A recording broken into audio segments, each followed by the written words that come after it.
बूढ़ी माँ तुम्हारे टुकड़ों की मोहताज नहीं। सुधा जी के दो बेटे थे। बड़ा बेटा कमल पढ़ाई में थोड़ा कमज़ोर था, इसलिए ज़्यादा पढ़ाई उसने नहीं की। गांव में एक छोटी सी राशन की दुकान खोली। छोटा बेटा राजीव शुरू से ही मेधावी था। सुधा व उसके पति को उससे बहुत उम्मीदें थी, इसलिए सुधा जी के पति जो बैंक में कार्यरत थे, उन्होंने राजीव को खूब पढ़ाया लिखाया। सुधा ने अपने खर्चों में कटौती कर राजीव को इंजीनियरिंग की पढ़ाई करवाने के लिए अपने कुछ गहने तक बेच दिए थे और आज इसी लायक बेटा को वह बहुत चुभ रही थी। जब सुधा जी शहर आई, बेटा बहू के साथ साथ पोता पोती कोई उनसे अच्छे से बात नहीं कर रहे थे। महीने में कितनी बार सभी बाहर घूमने खाने पीने के लिए गए, लेकिन उन्हें ले जाना तो दूर की बात है, एक बार किसी ने पूछा भी नहीं। आज उसे अपने बड़े बेटा बहू की खूब याद आ रही थी। नहीं यार, इस बार हम नहीं आ सकते। इस बार मेरे पास माँ है तो समझ लो, मुंबई जैसे शहर में एक आदमी के आते ही खर्चा कितना बढ़ जाता है। ऊपर से हर दूसरे दिन कभी उन्हें यहाँ दर्द कभी वहाँ दर्द। महीना नहीं हुआ, लेकिन इस दौरान 5 बार डॉक्टर के पास ले जा चुके हैं। ये बड़े समझते नहीं कि गांव के खर्चे और बड़े शहर के खर्चे में जमीन आसमान का फर्क है। जिद पकड़ ली, इस बार तेरे साथ चलूंगी। क्या करता मैं? अपने मन की बात करने के लिए बेटे की ओर आती सुधा जी के कानों में जब यह बातें पड़ी तो उनके कदम वहीं ठहर गए। वह वापस अपने कमरे की ओर मुड़ गई। उन्हें विश्वास नहीं हो रहा था कि उनका बेटा उनके लिए ऐसी बातें भी सोच सकता है। माँ का खाना पीना, उसका खर्चा इतना बड़ा, बीमारी का वह कोई नाटक तो नहीं कर रही।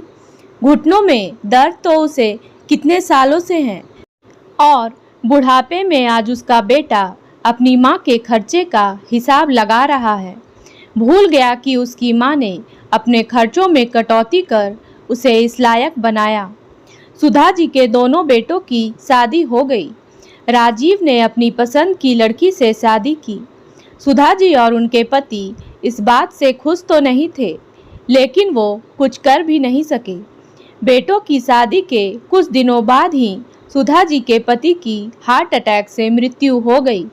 राजीव व उसकी पत्नी कुछ दिन रुक कर वापस चले गए। कमल की पत्नी सीमा एक घरेलू महिला थी। वह बहुत ही सरल स्वभाव की थी। वह अपनी सास की हर तरह से सेवा करती और उनसे बिना पूछे कोई काम नहीं करती। ससुर जी के जाने के बाद तो कमल और सीमा उनका कुछ ज़्यादा ही ख्याल रखते थे, जिसका सुधा जी पूरा पूरा फायदा उठाती। वह छोटी छोटी बातों का बतंगड़ बनाकर घर में कलेश कर देती, जैसे बहू ने उन्हें खाने के लिए नहीं पूछा। बहू अपनी मर्जी की मालिक हो गई, बिना पूछे बाजार चली गई और ना जाने और भी कितनी बातें गांव में बड़ी करके बताती। बातें फैलते ही लोग तरह तरह की बातें बनाते कि ससुर के मरते ही बुढ़िया सब पर बोझ हो गई। ऐसी बातें जब कमल और सीमा के कानों में पड़ती तो उन्हें बहुत तकलीफ होती और उससे ज़्यादा दुख इस बात का कि माँ ही लोगों को बातें बनाने का मौका दे रही है। उधर राजीव के भी कान भरती कि तेरे भाई भाभी मेरी अच्छी तरह से सेवा नहीं कर रहे, तो राजीव और उसकी पत्नी भी उन दोनों को बातें सुनाने से बाज नहीं आती। भाई, अगर आपको माँ इतनी बोझ लग रही है तो हमारे पास भेज दो। छोटे बेटे बहू की सह पाकर सुधा जी अब उनको बात बात पर धमकी देने लगी थी। मैं तुम्हारी टुकड़ों की मोहताज नहीं, तेरे पिताजी की पेंशन आती है, वही मेरे लिए बहुत है। हाँ, लेकिन तुम सोच लेना कि मेरे बगैर तेरे परिवार का गुजारा कैसे होगा।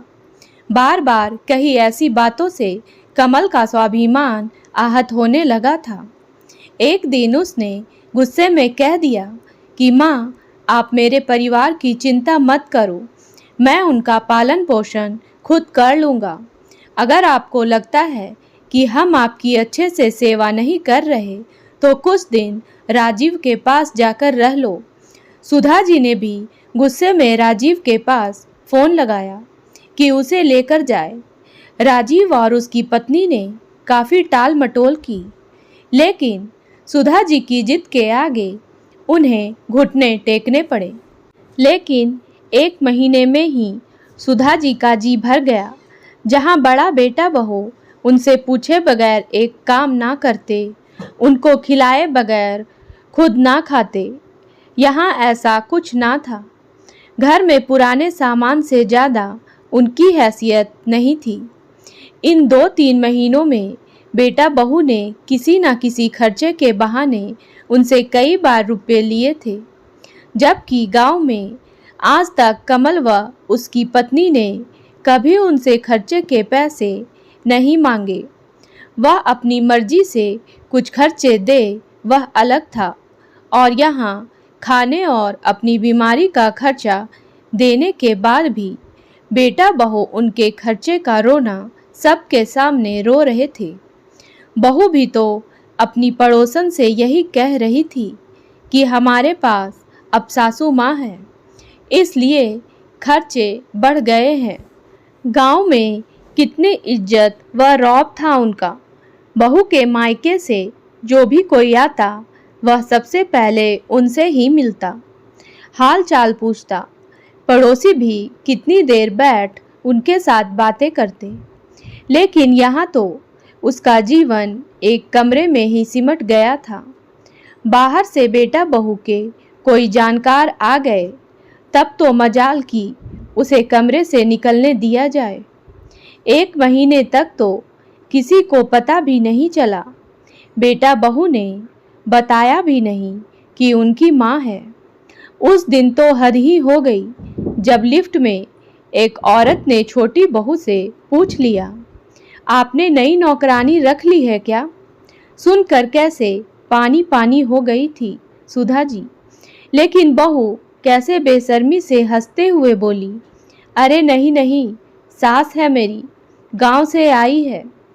अरे यार, उनका पहनावा देखकर बोला, और फिर जब बेटे को बताया तो बेटा बोला, माँ अपना पहनावा बदल लो, नहीं तो किस किस को सफाई देंगे। माँ के आत्मसम्मान से बढ़कर बेटे को अपने स्टेटस और दिखावे की फिक्र थी। यहाँ भी माँ की ही गलती निकाल दी। सुधा जी ने जीवन में कभी इतना अपमान महसूस नहीं किया। यहाँ से उनका मन उठ चुका था, लेकिन वापस गांव किस मुंह से जाए? वैसे उसने ही तो मना किया था बड़े बेटे को कि मुझे फ़ोन मत करना। उसके आने के बाद बेटे बहू का फ़ोन आया, लेकिन उसने ही फ़ोन नहीं उठाया और फिर उन्होंने फ़ोन नहीं किया। आज सुधा जी को अपने बड़े बेटे बहू की अच्छाइयाँ याद आ रही थी। वह भगवान से अपनी गलतियों की माफ़ी मांगती और यहीं बैठे बैठे उन्हें आशीर्वाद देती। उनको आए 4 महीने होने वाले थे। 1 हफ्ते बाद उनके पोते का जन्मदिन है।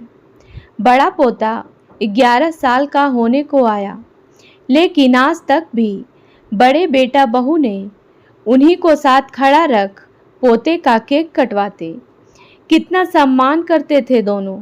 लेकिन यहाँ अभी पिछले महीने ही तो राजीव की बेटी का जन्मदिन था। सब होटल में जाकर जन्मदिन मनाकर आ गए और उसे साथ चलने के लिए भी नहीं कहा।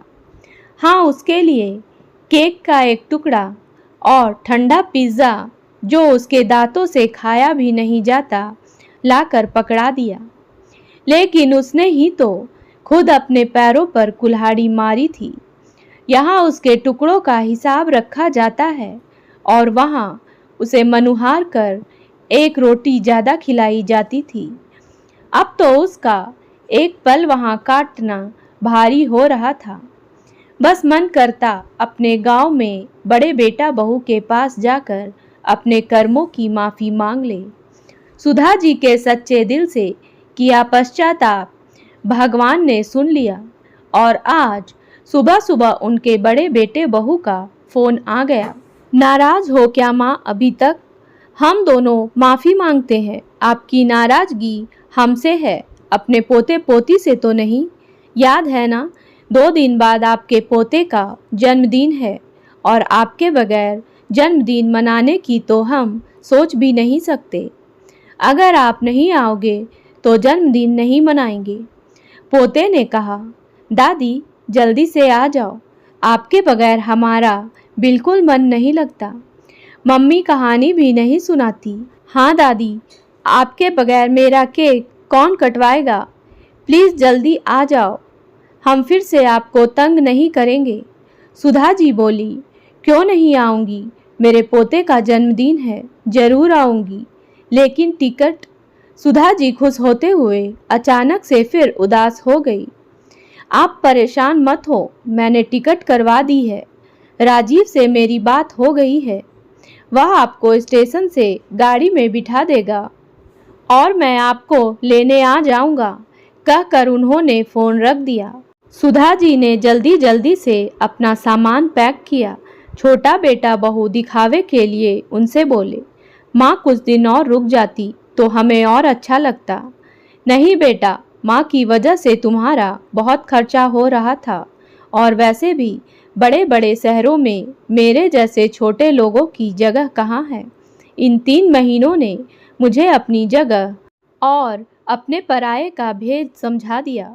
तुम्हारे ज़िंदगी में रुपए पैसे धन दौलत घर की अहमियत माँ से अधिक है, लेकिन तेरे भाई के पास बेशक धन दौलत बंगला गाड़ी नहीं, पर उसके सीने में माँ के लिए अपार प्रेम है।